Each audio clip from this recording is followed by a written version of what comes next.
தனிமை உணர்வு ஆபத்தானதா? அதை எதிர்கொள்வது எப்படி? வாங்க இந்த வீடியோக்குள்ளே பார்க்கலாம். தனிமை என்பது அழகானது, அது சில நேரங்களில் தேவையானதும் கூட என்று சில பேர் சொல்லி நாம் கேட்டிருப்போம்.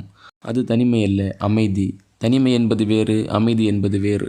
அமைதி என்பது புற உலக தொந்தரவுகளில் இருந்து நாம் சற்று நேரம் விலகி இருப்பது. ஒரு புத்துணர்ச்சிக்காக நம்மை ஆசுவாசப்படுத்திக் கொள்ள இந்த தனிமை சில நேரங்களில் தேவையானதுதான். ஆனால் தனிமை என்பது புறக்கணிக்கப்பட்ட நிலை. அதனால் ஏற்படும் ஒரு உணர்ச்சி, அது ஆபத்தானது. அது நமது சுய மதிப்பீட்டை குறைத்துவிடும். புறக்கணிக்கப்படும் போது ஏற்படும் உணர்ச்சியும் உடலில் வலிகளும் நமது மூளையின் ஒரே பகுதியில் இருந்துதான் தோன்றுவதாக நரம்பியல் நிபுணர்கள் கண்டுபிடித்துள்ளனர். அதனால்தான் நாம் தனிமையை அத்தனை வலியாய் உணர்கிறோம். நமக்கு யாரும் இல்லை என்ற எண்ணம் அத்தனை வலி நிறைந்ததாய் நமக்குள் இறங்குகிறது.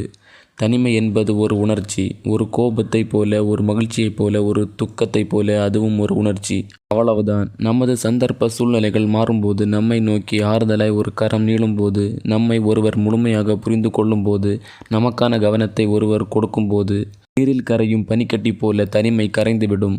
ஆனால் அதுவரை நாம் உயிர்ப்போடு இருக்க வேண்டும்.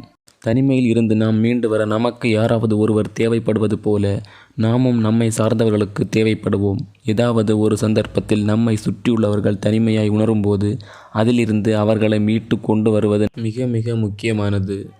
தனிமை என்பது தற்காலிகமானது. தனிமையை வெல்ல வேண்டும் என்றால் அந்த தனிமையான மனநிலையில் இருந்து நாம் மீள்வதுதான் முதல் படி.